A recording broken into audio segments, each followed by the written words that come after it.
Very good morning to all of you. Chemistry time में आपका स्वागत है। और आज हम पहले दो छोटी छोटी डेफिनेशंस यहाँ लेंगे और फिर यहाँ पे हम एक मेन टॉपिक डिस्कस करेंगे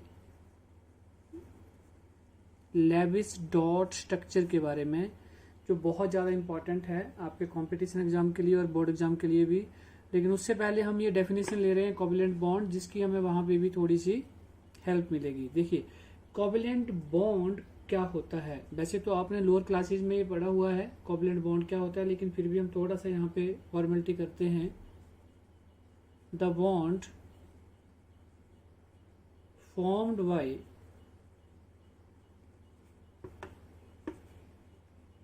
mutual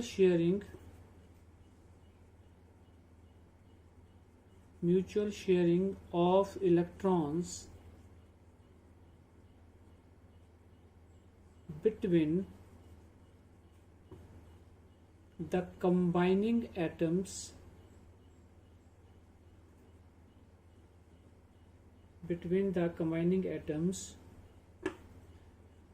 of the same or different elements is called covalent bond. बहुत सिंपल है, बस आपको मेन चीज क्या याद रखनी है कि ये कैसे बनता है। शेयरिंग ऑफ इलेक्ट्रॉन होती है और उसको हम बोलते हैं म्यूचुअल शेयरिंग। का मतलब होता है दोनों ही यहाँ पे जो एलिमेंट हैं वो आपस में, या एटम हैं, कंबाइनिंग एटम हैं, वो शेयर करेंगे अपने अपने इलेक्ट्रॉन्स को। इससे पहले जब हम आयनिक बॉन्ड पढ़ रहे थे तो वहां पे क्या था, चार्ज था, एक के पास पॉजिटिव एक के पास नेगेटिव। लेकिन हम वहां बोलते थे कि वहां कोई बॉन्ड नहीं होता है, सिर्फ क्या होती थी, इलेक्ट्रोस्टैटिक फोर्स ऑफ अट्रैक्शन। लेकिन यहाँ पे बॉन्ड बनेगा, और कैसे बनेगा, by the sharing of electron. साथ में हमने एक वर्ड यहाँ पे बोला है एटम्स ऑफ द सेम और डिफरेंट एलिमेंट। दोनों के दोनों एटम सेम भी हो सकते हैं और दोनों के दोनों डिफरेंट भी हो सकते हैं। सो देखिए हम दोनों एग्जांपल यहाँ पे लेके देखते हैं। सबसे पहला हम एग्जांपल ले रहे हैं फॉर्मेशन ऑफ, सबसे simple, formation of hydrogen molecule.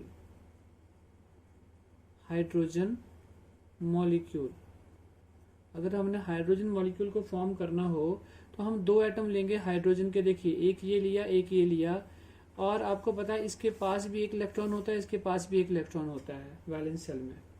और जैसे ही ये दोनों इलेक्ट्रॉन आपस में यहाँ पे आएंगे और ये शेयर करेंगे, तो इसको फिर हम बोल सकते हैं कि यहाँ पे क्या हो रही है, शेयरिंग ऑफ इलेक्ट्रॉन। और जैसे ये शेयर करेंगे तो यहाँ पे एक बॉन्ड फॉर्म हो जाएगा, और इसे हम यहाँ पे बोल देंगे this bond is called covalent bond. ये दिया था लेविस लैंगम्यूर ने, इन्होंने थ्योरी इकट्ठे दी थी ये, और उन्होंने बताया था कि जब भी शेयरिंग होगी इलेक्ट्रॉन की तो उस बॉन्ड को हम क्या बोल देंगे, कोवेलेंट बॉन्ड।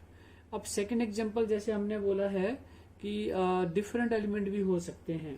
सो यहाँ पे हम ले लेते हैं for example formation of hydrogen chloride HCl, hydrogen chloride. तो एक हमने ले लिया H और दूसरा हमने यहाँ पे ले लिया क्लोरीन Cl। तो हाइड्रोजन के बैलेंस शेल में तो कितने होते हैं 1, और हेलोजन के बैलेंस शेल में कितने होते हैं सभी जानते हैं 7 होंगे। ठीक है 7 ये। सो जैसे इनकी शेयरिंग यहाँ पे होती है तो इन्होंने इस इलेक्ट्रॉन को शेयर किया, तो देखो इसका ऑक्टेट कंप्लीट हो रहा है, इधर 8 इलेक्ट्रॉन हो रहे हैं, और ये भी as a noble gas behave करना शुरू कर देता है हाइड्रोजन, क्योंकि इसके पास भी 2 इलेक्ट्रॉन हो जाते हैं। It will act as a helium की तरह एक्ट करता है। तो शेयरिंग हो गई, इनका ऑक्टेट कंप्लीट हो गया, तो इनके बीच में एक बॉन्ड फॉर्मेशन हो गई HCl, तो उसे हम बोल देंगे कोवेलेंट बॉन्ड। तो ये बच्चों आगे जब हम इस टॉपिक के ऊपर डिस्कस करेंगे लेविस डॉट स्ट्रक्चर में, तो वहां पे हम ये डिस्कस भी करेंगे कि ये बॉन्ड फॉर्मेशन होती कैसे है, या किसी के ऊपर माइनस चार्ज या पॉजिटिव चार्ज आता है कैसे आता है। तो अभी हम एक और डेफिनेशन करेंगे, और उस डेफिनेशन के बाद हम अपना मेन टॉपिक स्टार्ट कर रहे हैं लेविस डॉट स्ट्रक्चर्स। ये जो अभी हम पढ़ने वाले हैं कोवेलेंट बॉन्ड का ही छोटा भाई है, जिसे हम बोल देते हैं coordinate covalent bond. Covalent bond ही होता है ये, लेकिन थोड़ा सा इसमें डिफरेंस है। Coordinate covalent bond. Coordinate covalent bond का मतलब ये है कि when both the electron in the shared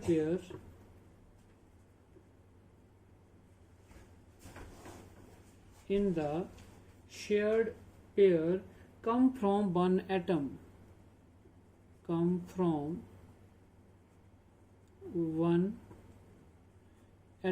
मतलब ये हुआ कि जब शेयरिंग ऑफ इलेक्ट्रॉन होगी तो दोनों के दोनों इलेक्ट्रॉन ही एक ही एटम दूसरे को देगा। ठीक है, this is called coordinate covalent bond.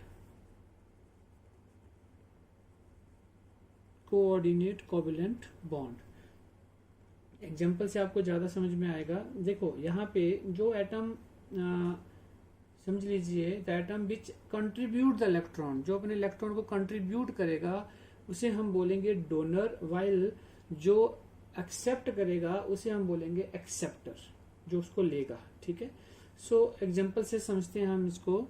जैसे है यहाँ पे formation of, for example formation of ammonium ion. Ammonium ion formula होता है NH4 पॉजिटिव। इसकी फॉर्मेशन करनी है। देखो यहाँ पे हमारे पास होता है NH3, सबको पता है, ऐसे लिखते हैं इसको हम। और यहाँ पे इसके पास 2 लोन पेयर्स होते हैं।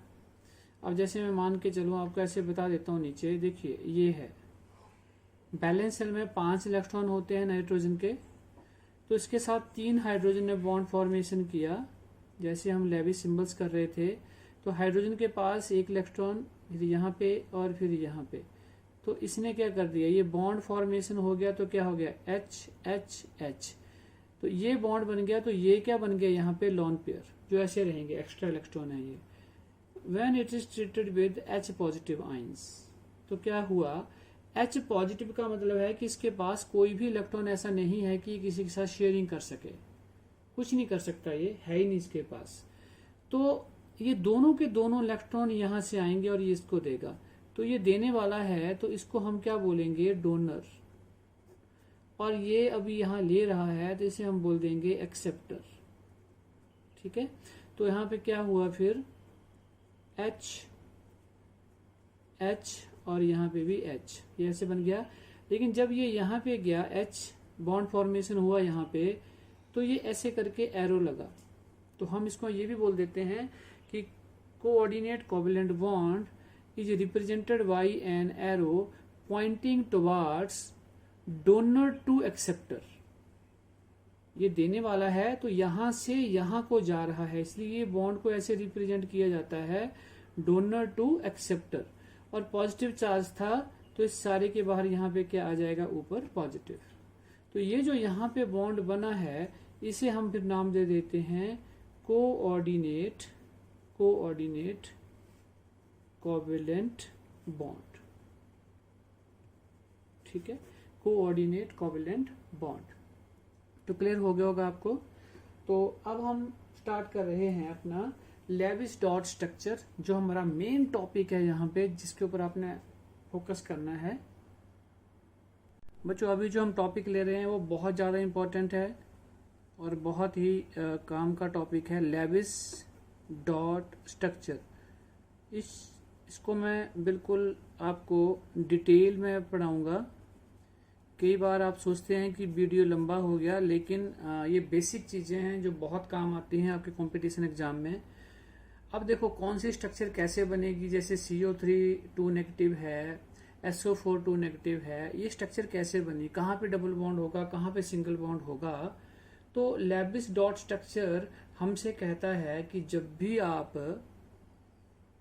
स्ट्रक्चर बनाओ, जब भी आप कोई भी आप स्ट्रक्चर बनाओ, तो आप किसके ऊपर उसमें क्या शो करेंगे? बेसिकली आप उसमें शो करेंगे आउटर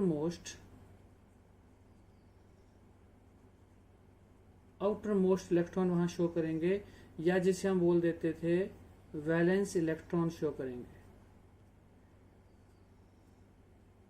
ठीक है। दूसरा, लेबिस स्ट्रक्चर काम करता है ऑक्टेट रूल पे। लेबिस स्ट्रक्चर काम करता है किसके ऊपर काम करता है? ऑक्टेट रूल पे। मतलब ये कहता है सभी एटम जो स्ट्रक्चर में है उनके पास वैलेंस सेल में कितने इलेक्ट्रॉन होने चाहिए? 8 इलेक्ट्रॉन होने चाहिए इन देयर वैलेंस शेल। मतलब सभी एटम जो स्ट्रक्चर में है उनके पास वैलेंस सेल में 8 इलेक्ट्रॉन होने चाहिए। लेकिन एक्सेप्शन में हम हाइड्रोजन को लेते हैं, क्योंकि हाइड्रोजन जब बॉन्ड बनाता है तो वो सिर्फ 2 इलेक्ट्रॉन से ही खुश हो जाता है। ठीक है, तो वो एक्सेप्शन केस है यहाँ पे। ठीक है। अब बच्चे ये जो हम बात कर रहे हैं लेविस डॉट स्ट्रक्चर या जितने भी हम कोवलेंट बॉन्ड की बात कर रहे हैं, ये सब है क्या? ये थ्योरी ऑफ कोवलेंट बॉन्ड है। कोवलेंट बॉन्ड बनाने की अलग अलग थ्योरी आई थी। ठीक है। और सबसे जो पुरानी थ्योरी थी, सबसे जो पहली थ्योरी थी वो थी लेविस डॉट स्ट्रक्चर। बट उसके बाद आप अभी इस चैप्टर में पढ़ेंगे बैलेंस बॉन्ड थ्योरी पढ़ेंगे, आप balance cell electron pair repulsion theory पढ़ेंगे, एंड एमओटी लास्ट में पढ़ेंगे आप मॉलिक्यूलर ऑर्बिटल थ्योरी, वो भी आप यहाँ पे पढ़ेंगे। ठीक है।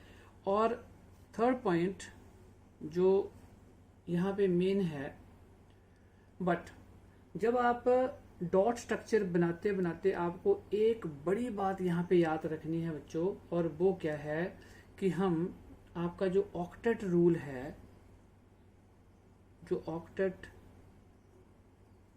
रूल है उसको हम तोड़ सकते हैं किसके लिए? For central atom. अब ना ये चीज जब हम स्ट्रक्चर्स करेंगे तो वहां पे हम आपको बताएंगे। मतलब आप इसको नेग्लेक्ट कर सकते हैं, इसको आप नेग्लेक्ट कर सकते हैं for central atom. Central atom मान लो जैसे SO4 2 नेगेटिव है तो उसका सेंट्रल एटम कौन हुआ? S हुआ। तो वो वहां पे हम उसको डिटेल में डिस्कस करेंगे। ठीक है। और वो क्यों तोड़ सकते हैं? क्योंकि जब लेविस को भी ये बात समझ में आ गई थी, जब वो स्ट्रक्चर धीमे धीमे बना रहा था तो उसे भी ये नजर आ गया था कि ऑक्टेट रूल जो था वो बीच में फेल हो रहा था। फेल होने की वजह से ही जैसे हम बात कर रहे हैं कि यहाँ से जैसे बैलेंस बॉन्ड थ्योरी आ गई, आगे पेस्पर थ्योरी आ गई, एमओटी थ्योरी आ गई, उसका कारण यही था कि ऑक्टेट रूल जो था वो पूरी तरह से सही नहीं था। मतलब हर जगह पे वो सही नहीं था। ठीक है बच्चों, अब जो मैं पॉइंट बता रहा हूँ वो सारे नोट कर लो, क्योंकि इसी के ऊपर हम सारी स्ट्रक्चर जो है वो हम अभी बनाएंगे। तो इसमें हम रूल्स लेके चलते हैं। इसको रूल्स ऐसे रूल्स लिख लो ऊपर आप, रूल्स। तो रूल नंबर 1, अगर हम रूल नंबर 1 की बात करते हैं तो rules for selecting central atom. अगर कोई भी हम स्ट्रक्चर बना रहे हैं तो उसका जो सेंट्रल एटम है वो कैसे सिलेक्ट करना है। सेंट्रल एटम को अगर हम यहाँ पे Ca लिखेंगे, बीच में अगर Ca लिखेंगे तो आप समझ जाना उसका मतलब है सेंट्रल एटम। तो देखो उसमें मेन चीज क्या देखनी है आपको, आपने डिसाइड ये करना है कि अगर कोई भी स्ट्रक्चर है तो उसमें जिसका सबसे लीस्ट नंबर होगा, मतलब सबसे कम नंबर जिसका होगा हम उसको लेंगे, लीस्ट नंबर।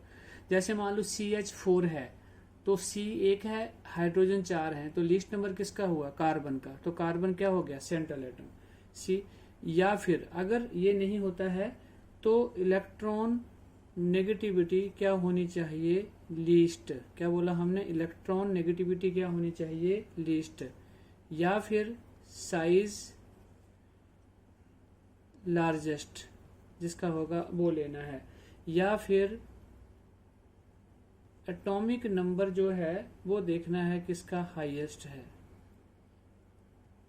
अब ये लगाना कैसे है ये मेथड, अगर मान लो कोई ऐसे दो एलिमेंट आ जाते हैं जो लीस्ट नंबर में है, सबसे कम है, तो उनकी क्या देखनी है आपने, इलेक्ट्रॉन नेगेटिविटी। जिसकी इलेक्ट्रॉन नेगेटिविटी कम होगी उसको प्रायोरिटी देंगे हम एज ए सेंट्रल एटम की। ठीक है, तो यहीं से ये आपको बड़ा दूर नहीं जाना पड़ेगा, यहीं से क्लियर हो जाएगा ये दो से।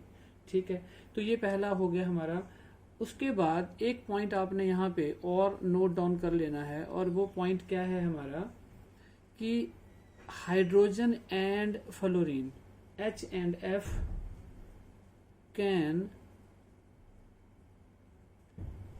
Never be central atom, never be central atom. ये कभी भी नोट कर लो, हाइड्रोजन और फ्लोरीन जो है वो सेंट्रल एटम कभी भी नहीं हो सकते। तो फिर कौन हो सकते हैं, तो कौन कौन हो सकते हैं, देखो बहुत सारे और हो सकते हैं, जैसे ऑक्सीजन हो सकता है, सल्फर हो सकता है, नाइट्रोजन हो सकता है, फास्फोरस हो सकता है, कार्बन हो सकता है, सिलिकॉन हो सकता है, क्लोरीन भी हो सकता है, ब्रोमीन भी हो सकता है, ये सारे हो सकते हैं। लेकिन hydrogen and fluorine can never be central atom, ये भी आपने नोट करना है बच्चों। अब हम बात करते हैं रूल नंबर 2 की। अब रूल नंबर 2 हमारा क्या बोलता है, ऑक्टेट ऑफ, ये हम पहले भी बोल चुके हैं लेकिन फिर हम इसको बता रहे हैं, octet of central atom must be complete. तो ये तो हमने पहले भी बोला था कि जो भी सेंट्रल एटम होगा उसका ऑक्टेट हमेशा क्या होना चाहिए, कंप्लीट। और एक्सेप्शनली हमने बोला था हाइड्रोजन में नहीं होता है क्योंकि वो 2 इलेक्ट्रॉन से ही खुश हो जाता है, सिर्फ ये केस है जहां पे ये नहीं होता है अप्लाई। एक तीसरा लेते हैं, सेंट्रल एटम, Ca लिख रहा हूं उसको मैं, सेंट्रल एटम कैन हैव 8 और मोर इलेक्ट्रॉन। जो भी सेंट्रल एटम होगा उसमें 8 या उससे ज्यादा इलेक्ट्रॉन भी हो सकते हैं, तो उसमें टेंशन लेने की बात नहीं है, 8 से ज्यादा भी हो सकते हैं, 8 तो होने चाहिए। ठीक है, और जो अभी मैं 4th पॉइंट लेने वाला हूं यहाँ पे वो मेन है, जो भी सेंट्रल एटम होता है, सेंट्रल एटम इसको तो नोट कर लो आप, tries to remain in maximum कोवलेंसी।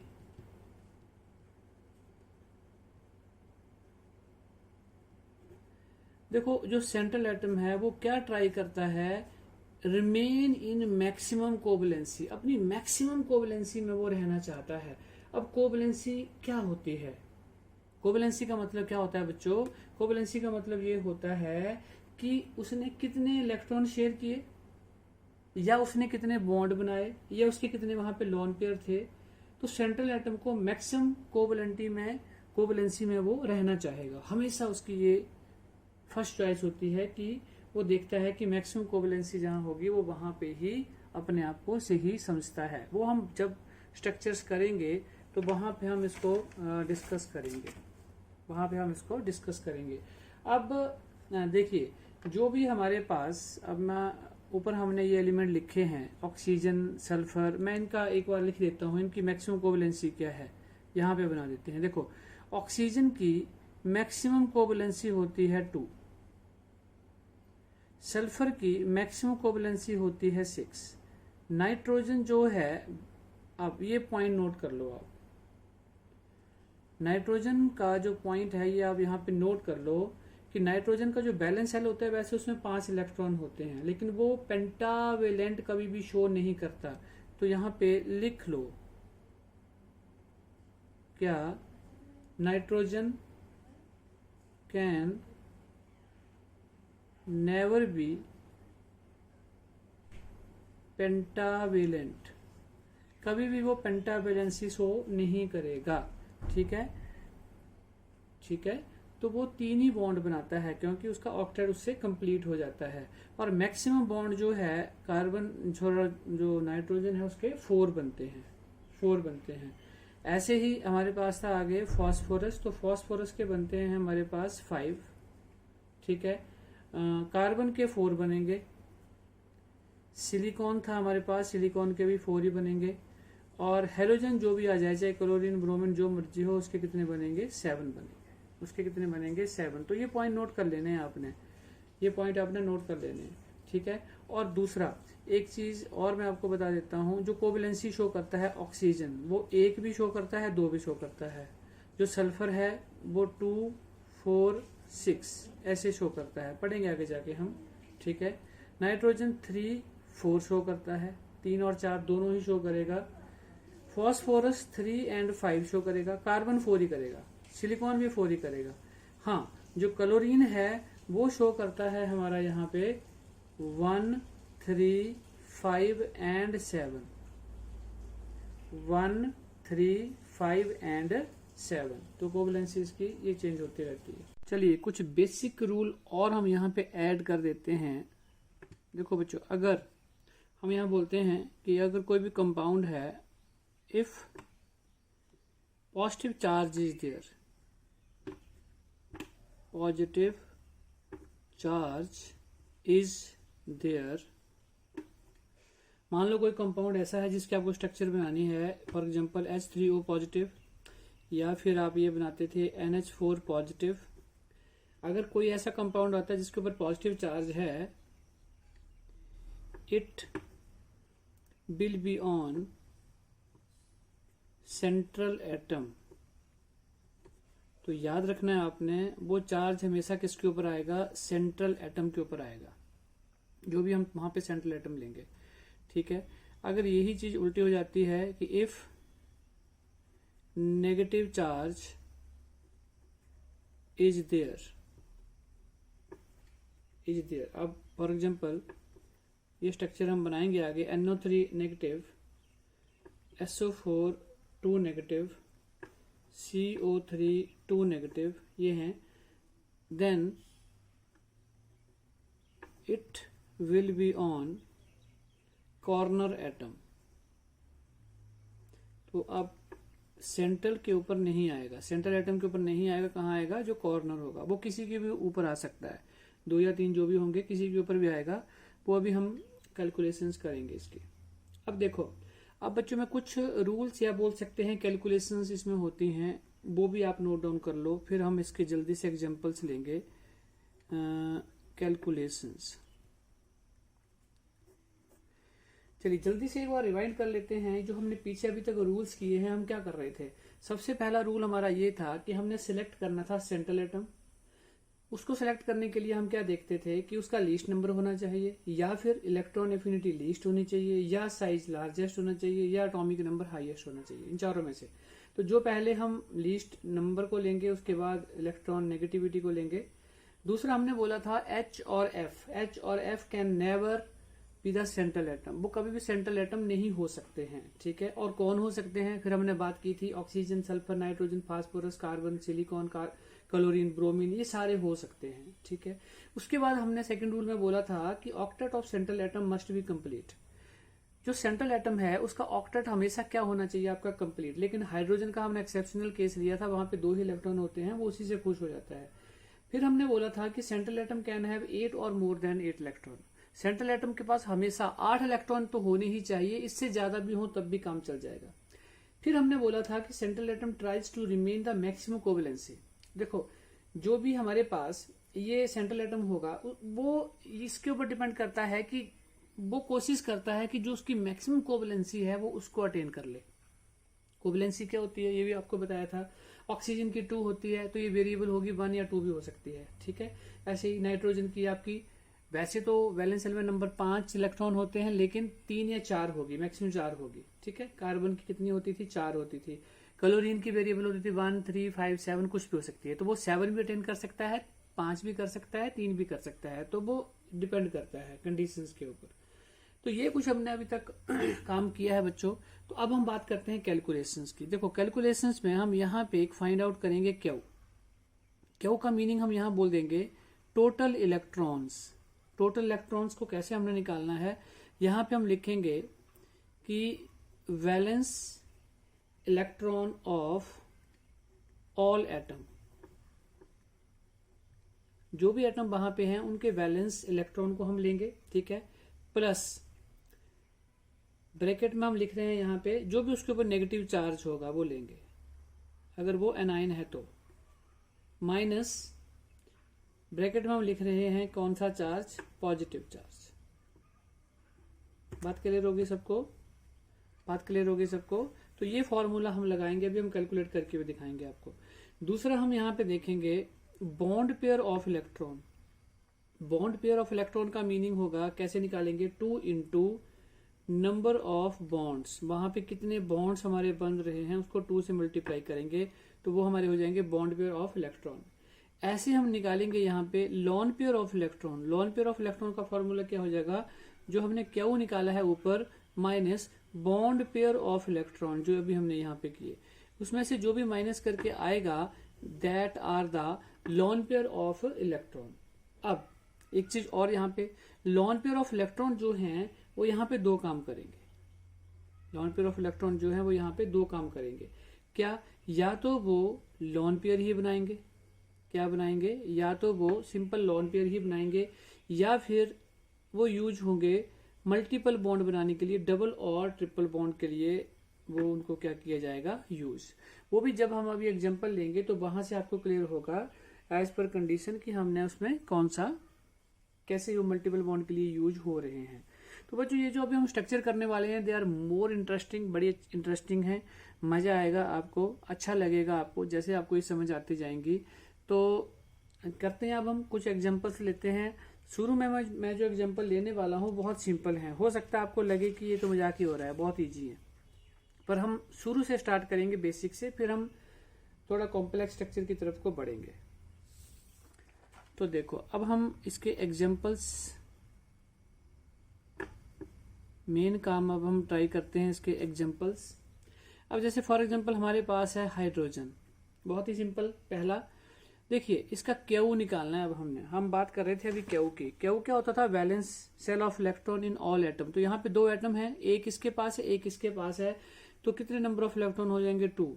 और ना ही तो ये कटायन है ना ही एनायन है, तो आगे जाने की जरूरत नहीं है। बॉन्ड पेयर ऑफ इलेक्ट्रॉन, तो बॉन्ड पेयर ऑफ इलेक्ट्रॉन देखो हम यहाँ पे बना लेते हैं हाइड्रोजन, और यहाँ पे हमने बनाया हाइड्रोजन। तो हाइड्रोजन और हाइड्रोजन के बीच में सबसे पहले हमने एक बॉन्ड तो सबके बीच में बनाना है, बॉन्ड बन गया, एक इलेक्ट्रॉन यहाँ पे है और एक इलेक्ट्रॉन यहाँ पे हमने किया। तो बॉन्ड पेयर ऑफ इलेक्ट्रॉन की अगर हम बात करते हैं तो 2 बने, तो क्या हो गया, 2, ठीक है। फिर हम बोलते थे लॉन पेयर ऑफ इलेक्ट्रॉन, तो यहां से निकाल लेते हैं lawn pair of electron. Lawn pair of electron, तो लॉन पेयर ऑफ इलेक्ट्रॉन क्या होता था, Q minus bond pair of electron, मतलब 2 - 2 = 0। तो कुछ भी नहीं है, लॉन पेयर ऑफ इलेक्ट्रॉन नहीं है, और साफ दिख रहा है कि यहाँ पे नहीं है। तो इसलिए अब हम आगे नहीं बढ़ेंगे, हमारा रूल ये हमारे कंप्लीट हो गए। तो ये सिंपल यही स्ट्रक्चर बनेगी, वो हमें पहले भी आती थी। अब हम बात कर लेते हैं नेक्स्ट की, O2। O2 के बैलेंस सेल में कितने इलेक्ट्रॉन होते हैं, एटॉमिक नंबर कितना होता है, 8 होता है, तो 2,6। तो बैलेंस सेल में नंबर ऑफ इलेक्ट्रॉन कितने हुए, 6। तो क्यू की वैल्यू क्या आ गई हमारे पास यहाँ पे, 6 × 2, क्योंकि 2 है यहाँ पे, तो कितना हो गया यहाँ पे, 12। Bond pair of electron, bond pair of electron, तो सबसे पहले क्या करेंगे, हम ऑक्सीजन की यहाँ पे एक स्ट्रक्चर ड्रॉ कर लेते हैं। ये है ऑक्सीजन हमारे पास। तो सबसे पहले तो हमारे पास हम एक बॉन्ड तो ऐसे बनाई देंगे यहाँ पे।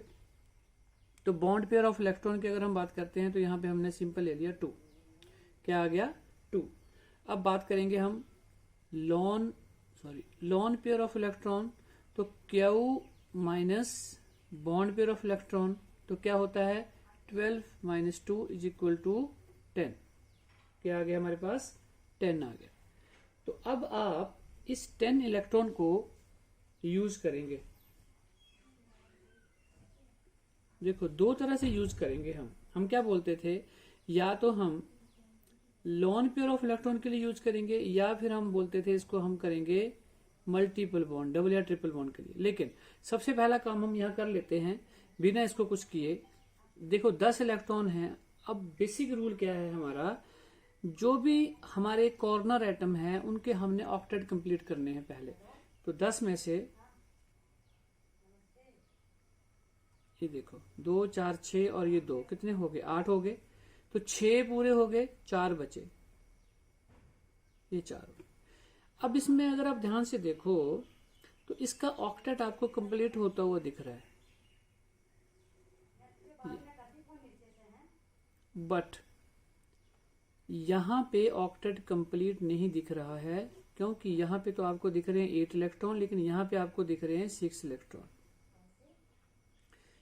तो अब करना क्या है, देखो ये हमने बोला ये है, ठीक है। तो अब हमने ये जो 2 इलेक्ट्रॉन हैं इसको हम यहां ले जाएंगे, क्योंकि हमने बोला था क्या बना सकते हैं आप, मल्टीपल बॉन्ड बना सकते हो यहाँ पे। तो अब जैसे यहाँ पे लेके गए, अब ध्यान से देखो यहाँ पे कितने हो रहे हैं 8, और यहाँ से भी अगर आप देख रहे हो तो कितने हो रहे हैं 8। तो अब हमारी स्ट्रक्चर जो है वो क्या हो चुकी है, कंप्लीट। तो बच्चों ये तो था बिल्कुल सिंपल पोर्शन। आप सोच रहे होंगे कि ये तो बहुत इजी है, हम तो वैसे कर लेंगे चलते चलते इसको, लेकिन अब हम लेते हैं थोड़ी सी कॉम्प्लिकेटेड स्ट्रक्चर्स। इसके ऊपर की थोड़ी स्ट्रक्चर ले रहे हैं अभी हम। जैसे हमारे पास है अभी hydronium ion H3O positive, H3O positive. अगर आपने इसका क्यू निकालना है सबसे पहले तो क्या देखेंगे, देखो ऑक्सीजन है यहाँ पे, अभी करके आए हम 6 इलेक्ट्रॉन होते हैं उसके बैलेंस शेल में, हाइड्रोजन का 1 होता है, 3 है यहाँ पे, तो 3×1। जब भी पॉजिटिव चार्ज होगा तो यहाँ पे जितना पॉजिटिव चार्ज है उतना माइनस कर देंगे, तो -1, तो -1, तो कितना हो गया 9 - 1, तो कितने आ गए हमारे पास 8। क्या आ गया 8। तो चलिए अब सीधे यहाँ आते हैं। ऑक्सीजन सेंट्रल एटम कौन होगा, जो हम बोलते हैं लीस्ट है, तो लीस्ट कौन है, ऑक्सीजन है। 3 हाइड्रोजन है, सीधे 3 हाइड्रोजन यहाँ पे आप बना देंगे, ये बन गए 3 हाइड्रोजन, ठीक है जी। अब हम यहाँ से क्या निकाल सकते हैं, बॉन्ड पेयर ऑफ इलेक्ट्रॉन। तो यहाँ पे ये 2 इलेक्ट्रॉन, यहाँ पे 2 इलेक्ट्रॉन, 4 हो गए, ये 5 और ये 6, तो कितने इलेक्ट्रॉन हो गए यहाँ पे 6 इलेक्ट्रॉन आ गए, ठीक है। अब आपने निकालना है यहाँ से लॉन पेयर ऑफ इलेक्ट्रॉन, पूरा स्टेप बाय चलेंगे हम। तो क्यू माइनस, बाद में आपकी स्पीड खुद ही बन जाएगी, 8 - 6, तो 8 - 6 = 2, तो 2 आ गए हमारे पास। और ये वैसे आपको याद रखना है, जब हमारे पास लॉन पेयर आते हैं तो इसके भी आगे हम बोलते हैं कि 2 चीजें हो सकती हैं, या तो ये लॉन पेयर बनाएगा इसका, या मल्टीपल बॉन्ड बनाएगा, it depends upon condition, double bond या ट्रिपल बॉन्ड बनाएगा, ठीक है। अब फिर वापिस हम अपनी स्ट्रक्चर के ऊपर आते हैं। देखो हमारे पास 2 इलेक्ट्रॉन बचे हुए हैं लॉन पेयर के। पहले तो हम इसके ऑक्टेट को देख लेते हैं कि इसका कंप्लीट होने जा रहा है कि नहीं हो रहा है। देखो पहले आपने देखना है कॉर्नर्स के एटम्स को। हाइड्रोजन के पास 2 होने चाहिए, यस गॉट इट, 2 होने चाहिए, गॉट इट, होने चाहिए 2, गॉट इट। तीनों का ही ऑक्टेट कंप्लीट है जो हमारे कॉर्नर्स एटम हैं। अब बात करते हैं ऑक्सीजन की। तो ऑक्सीजन के देखो 2, 4 और 6, 2 की जरूरत है और 2 हमारे पास ऑलरेडी पड़े हुए हैं, तो हम यहाँ पे इसको 2 इलेक्ट्रॉन दे देंगे, तो इसका ऑक्टेट भी यहाँ पे हमें कंप्लीट होता हुआ दिख रहा है। प्लस फिर हमने एक रूल बनाया था कि अगर पॉजिटिव चार्ज आता है किसी कंपाउंड के ऊपर तो वो कहाँ पे आएगा, it is on central atom. वो कहाँ पे आएगा, सेंट्रल एटम के ऊपर। तो बच्चों हमारी ये स्ट्रक्चर यहाँ पे बन चुकी है, ये हमारी स्ट्रक्चर यहाँ पे बन चुकी है। एक और ले लेते हैं NH4 पॉजिटिव।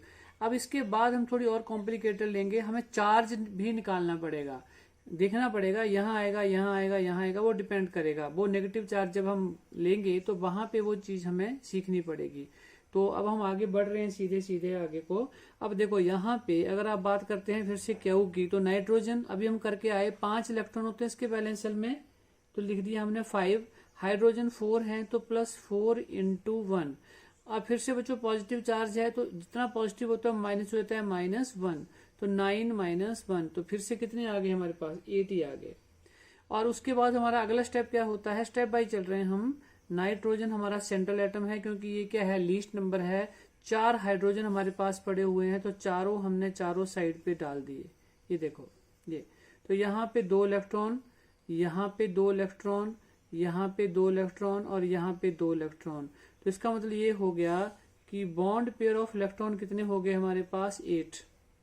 और अब अगर आपने निकालना है यहाँ पे लॉन पेयर ऑफ इलेक्ट्रॉन, तो Q minus bond pair of electron, मतलब 8 माइनस 8 इज इक्वल टू 0। अब तो हमें सोचना ही नहीं पड़ेगा कि ये कहाँ यूज होंगे, तो सारे के सारे जो हैं वो यूज हो चुके हैं। अब फिर से हमने बोला है आपने किसको देखना है, जो आपके कॉर्नर्स के हैं। देखो हाइड्रोजन के 2 पूरे हैं, इसके 2 पूरे, इसके 2 पूरे, इसके 2 पूरे, सबके पूरे हो गए। नाइट्रोजन को देखते हैं तो यहाँ पे 2 4 6 8, तो 8 इलेक्ट्रॉन नाइट्रोजन के भी यहाँ पे पूरे हो चुके हैं। अब बात आती है पॉजिटिव चार्ज की। तो पॉजिटिव चार्ज हम पहले बोल चुके हैं, जो कहाँ आता है, सेंट्रल एटम के ऊपर। तो हमारी स्ट्रक्चर बन चुकी है। अब इसमें एक चीज का ध्यान देना है आपने, अभी आपने कोऑर्डिनेट बॉन्ड में पढ़ा भी था, क्या पढ़ा था कि नाइट्रोजन जब भी अमोनियम आयन यहाँ बनाता है तो वहां पे एक कोऑर्डिनेट बॉन्ड बनता है। बट क्या था कि जो लुईस था उसने कोऑर्डिनेट बॉन्ड की कोई बात नहीं की थी। जब उसने ये थ्योरी दी थी तो उसने वहां पे कोऑर्डिनेट बॉन्ड की बात नहीं की थी। तो वो सिर्फ इसी स्ट्रक्चर के ऊपर उसने किया था कि ये स्ट्रक्चर ऐसे बनेगी, तो ये उसके अकॉर्डिंगली बिल्कुल सही है स्ट्रक्चर। अब यहाँ पे एक चीज और आपने जरूर देख लेनी है कि जो नाइट्रोजन है उसकी कोवैलेंसी कितनी है। वैसे तो ये शो करता है 3, नाइट्रोजन की कोवैलेंसी कितनी होती है 3, बट हम बोलते हैं कि मैक्सिमम कोवैलेंसी कितनी हो सकती है नाइट्रोजन की, 4 हो सकती है। कोवैलेंसी जो होती है, कोवैलेंसी ऑफ नाइट्रोजन, ये होती है 3 या 4। तो मैक्सिमम क्या शो करता है, ये 4। तो कोशिश करता है कि ये 4 शो करे, तो यहाँ पे ये 4 ही शो कर रहा है, लेकिन मोस्टली जो इसकी आती है वो कितनी आती है, 3 आती है। तो ये हमारी स्ट्रक्चर होगी। अब हम कोई नेगेटिव चार्ज वाली स्ट्रक्चर लेंगे और वहां पे हम चार्ज निकालना भी सीखेंगे।